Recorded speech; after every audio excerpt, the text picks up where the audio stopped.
Saber, entender, compreender, conhecer, descobrir, ouvir. Bandeirantes acontece.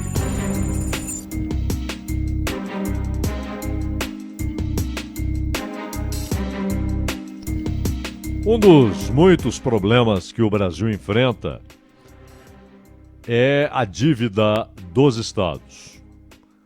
Não é fácil, não é bolinho, é uma negociação complicada, porque a dívida só aumenta, é alimentada por juros lamentavelmente altos, muito altos, que aliás é o padrão dos juros no Brasil, privados e públicos, é o padrão da Selic, a taxa que é básica e é referência. De qualquer maneira, a negociação tem avançado com alguns termos inéditos, que nunca entraram nos embates, nos debates, nas discussões entre a União e os estados. E claro, os municípios ficam de olho, porque eles têm suas próprias dívidas. Isso pode ser um padrão de negociação. O Rodrigo Pacheco, esperto, percebeu que havia uma lacuna. Alguém precisava ocupar o espaço de negociador, aquele que catalisaria as propostas dos estados, as propostas da União e tentaria encontrar pontos de convergência em número suficiente para elaborar um programa de renegociação. E com isso, o Rodrigo Pacheco, de cara, ele aumenta seu capital político em Minas Gerais. Ele quer ser governador de Minas Gerais. Não disse que irá, mas provavelmente disputará a eleição em 2026 para o governo de Minas Gerais. Inclusive, já recebeu até apoio a priori do Lula. Já recebeu apoio. O Lula já disse que gosta da ideia de o Pacheco ser eleito governador em Minas Gerais. Mas não é só Minas Gerais. O Pacheco, com essas negociações, ele estende sua relevância política para a maioria dos estados brasileiros. Ele passa a ser o interlocutor de cada governador. Passa a ter suas ideias avaliadas por cada Assembleia Legislativa. E isso é um caminho formidável para quem não pensa só no governo de Minas Gerais. Porque, é claro, o sujeito vira presidente do Senado, ele começa a alimentar sonhos. Governo do Estado, presidência da República, depois. E, claro, na hipótese mais tímida, o Senado outra vez. Porque o Senado é uma casa que quem está lá sabe que é um lugar com muitas vantagens em relação à Câmara, em relação a poderes executivos. São 8 anos de mandato. Você pode ficar com uma reeleição ali, você fica 16 anos no mínimo ali dentro, com uma reeleição. E é um ambiente menos truculento, né? menos barulhento. Fala-se bobagens, e muitas bobagens são ditas, mas bem menos do que na Câmara, né? É um lugar bem mais sossegado. E ele apresentou as linhas gerais do projeto de lei, e o objetivo é esse: viabilizar o pagamento da dívida dos estados e do Distrito Federal com a União. O objetivo é este: como viabilizar o pagamento. O que interessa à União? Receber. Porque ela sabe, não adianta ela ficar cobrando os estados que estão com pires na mão. Alguns em situação financeira calamitosa. É calamidade pública do ponto de vista de capacidade financeira. E a União não pode simplesmente socorrer, socorrer, socorrer, adiar, adiar, adiar. E esse projeto estabelece a entrega de ativos, que é outra coisa que interessa à União, e os estados devem ter muito cuidado para que o desespero não provoque a pressa de entregar esses ativos para a União. No caso de Minas, por exemplo, você tem a CEMIG. Vai entregar para abater a dívida? Essa seria a ideia? Entregar companhias públicas? E é claro que a CEMIG tem uma importância, inclusive, para a conta de chegada, ou seja, qual o valor das empresas que foram entregues à União. Esse é um ponto fundamental. E segundo, é preciso também observar, e cabe às assembleias legislativas e ao povo, observar se não há alternativa pior. Então, CEMIG, CODEMIG, Copasa, as três podem passar de Minas para a União.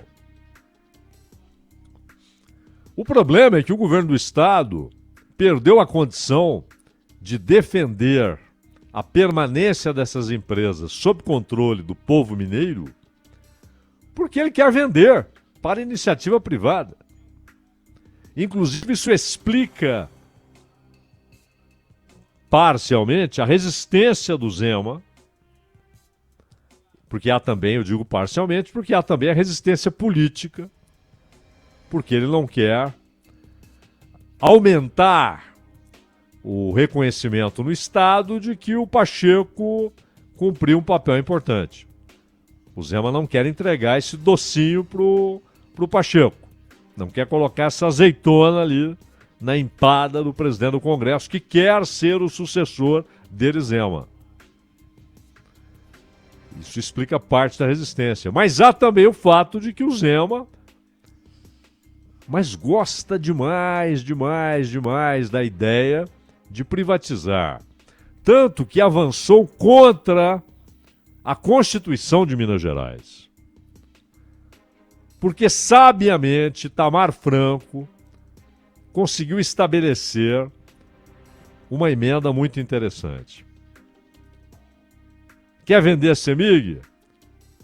Tem de perguntar para o povo o que o povo acha. Pergunte ao povo. Faça uma votação. Vende ou não vende?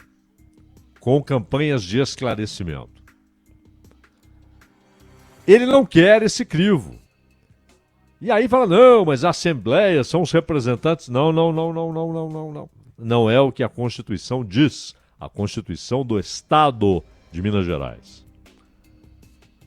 Não é isso, Zema, que a Constituição diz. Bom, o fato é que a União quer essas empresas. Se tem as três de Minas, mas isso se espalha por outros estados, principalmente Rio Grande do Sul e Rio de Janeiro, que também estão numa situação financeira muito ruim. E, além disso, nessa negociação, o que acontece? Que, além da contrapartida, os estados têm o abatimento na dívida. A contrapartida seria a entrega de ativos. Mas que eles tenham abatimento usando o dinheiro, porque qual a ideia que a União apoia e que está na proposta? A União abre mão de receber 4%, esses 4%, porque é o seguinte, você tem a taxa de indexação da dívida, que hoje é o seguinte, IPCA mais 4%. Então isso aqui é juro além da correção. É a correção pelo IPCA mais 4%. A União abre mão desses 4% se o Estado usar o dinheiro para investir na educação, qualificação técnica ou em infraestrutura e segurança pública. Mas não pode usar os recursos, não pode, é vedado o uso dos recursos para despesas de custeio da máquina pública. Só pode ser para investimento em infraestrutura, segurança pública, educação e qualificação técnica. É uma boa ideia. Porque depois esse dinheiro volta em parte para os estados. Que eles precisam. É a maneira como funciona a distribuição do que o brasileiro paga em impostos. A União centraliza. Você tem as arrecadações estaduais, né, com IPVA, com ICMS, as municipais, ISS. Mas a União é responsável pela redistribuição de recursos, inclusive para fazer com que estados mais ricos contribuam com estados mais pobres, né? É ela que faz essa ponte dos recursos para a transferência de recursos de estados mais ricos para estados mais pobres. Pois bem, então é boa ideia. Você não vai pagar os 4% se você assinar esse acordo. Porém, você tem de investir ou em educação, ou em infraestrutura, em segurança pública, esse tipo de coisa. É uma boa ideia. Mas há um problema no meio do caminho, um problema que já existe, que é aquele que permite renegociação da dívida desde que o Estado se ingesse, não invista, não contrate, não reajuste, não faça nada a não ser pagar as contas inevitáveis, inadiáveis, e abandone a ideia de investimento. É isso que está em vigência há anos. E é muito ruim. Muito ruim. Minas, por exemplo, adiou a adesão a isso, ainda bem, mas adiou também porque o Supremo deu um refresco, permitiu a suspensão do pagamento. Isso já faz anos. São 6 anos. E a dívida cresceu de 100 para 160 bilhões. A situação, se você observar as finanças, só as finanças capixabas são tranquilizadoras. Só. Para valer, só. Mas e São Paulo? São Paulo acontece um fenômeno interessante, porque em São Paulo está sendo contabilizada a venda da Sabesp. Então o que acontece? São Paulo aparece na melhor situação na lista porque tem previsão de superávit para este ano de 7 bilhões 140 milhões de reais. Só que esse resultado se deve à inclusão de cerca de 10 bilhões de reais da previsão de receita com a privatização da Sabesp na lei orçamentária de 2024. Ou seja, se está com previsão de pegar 10 para ter superávit de 7, já mostra que há déficit. E outra coisa, a Sabesp não será vendida todos os anos, não é? E além de tudo isso, aliás, foi um negócio esquisito, né? O leilão que fizeram lá, porque só apareceu interessado. Bom, eu falei das finanças capixabas, né? Porque ali há realmente uma exceção real, não é trucagem. Porque o Espírito Santo apresentou o menor percentual de rigidez orçamentária e o mais baixo nível de endividamento. Isso aumenta o orçamento para investimentos públicos. Então nós temos, nesse ranking O Rio de Janeiro, com 10 bilhões e 300 milhões de reais. Minas Gerais, 4 bilhões e 200 milhões. Isso aqui é déficit, não é a dívida. Porque a dívida de Minas Gerais, só de Minas Gerais, é de 160 bilhões de reais. A do Rio está perto disso. Estamos falando de déficit. Ou seja, o dinheiro que arrecada e o dinheiro que gasta. É o buraco. Rio de Janeiro para 24, 10 bilhões e 300 milhões. Minas, 4 bilhões e 200 milhões. De déficit. E com a dívida, com pagamento congelado, hein? A dívida de 160 bilhões. Ceará, 3 bilhões e 900. Paraná, 3,5. Rio Grande do Sul, 3 bilhões e 100 milhões de reais. Bahia, 2 bilhões e 100 milhões. Goiás, 1 bilhão e 800 milhões. Santa Catarina, 1 bilhão e 400 milhões. Roraima, 1 bilhão e 200 milhões. Amazonas, aí já tenho um número bem menor, 843 milhões. Distrito Federal, 812. Paraíba, 700 milhões. Pará, 655. Mato Grosso do Sul, 595. Piauí, 558. Pernambuco, 497. Rio Grande do Norte, 417. Sergipe, 363. Maranhão, 133 milhões de reais. Tocantins, 74 milhões. Acre, 47 milhões. Alagoas, 33 e Rondônia, 2 milhões. No azul, Mato Grosso, na verdade, Mato Grosso, 0. É o déficit, não tem superávit nem déficit, né? Tá sem saldo. Espírito Santo, superávit de 141 milhões. Amapá, que é uma coisa completamente à parte, é um superávit de 1 bilhão de reais. E São Paulo,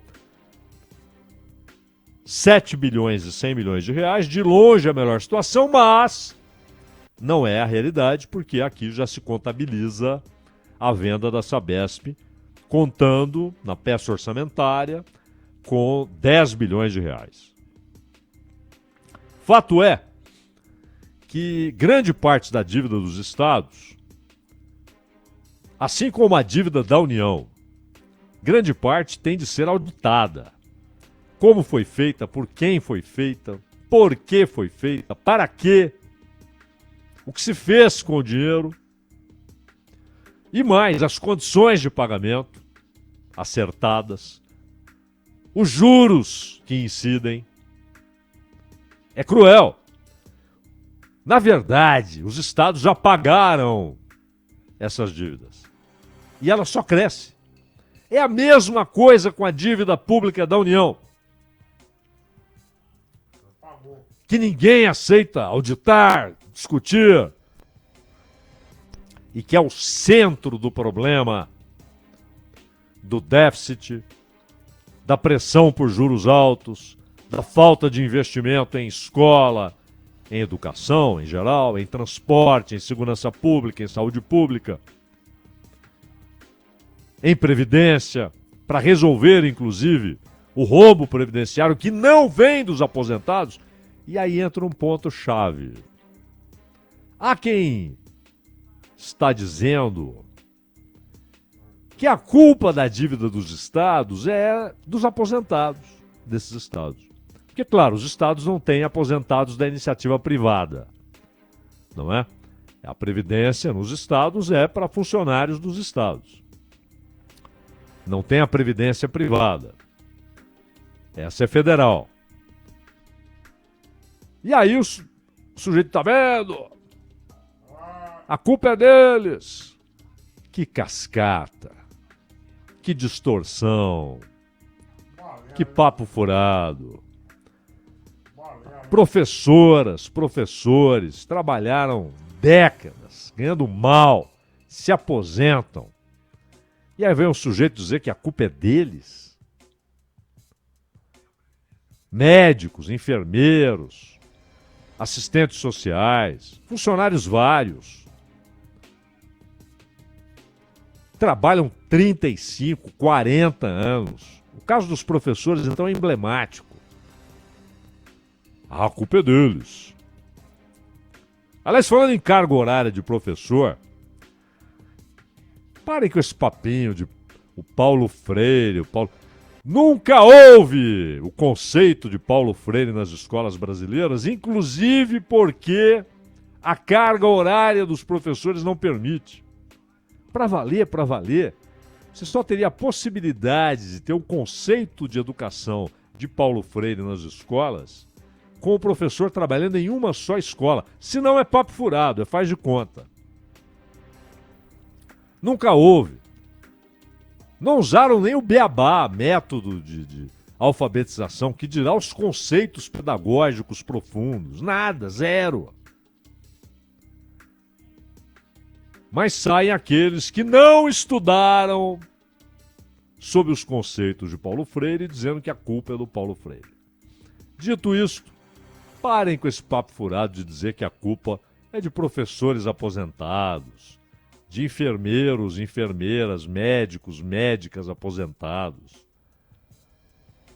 de trabalhadores da burocracia do Estado, que são essenciais, o Estado precisa da burocracia. Gente que trabalha muito, ganha pouco, se aposenta, aí vem um sujeito dizer que a culpa da dívida é deles. É preciso auditar essas dívidas. Isso não vai acontecer tão cedo, se é que vai acontecer. Então, que pelo menos avancem nessa negociação, principalmente no ponto que dá aos estados o direito a juros menores ou até ao desaparecimento daqueles 4% de juros, desde que invistam em educação, em segurança e também em infraestrutura, meu caro Ronald Gimenez.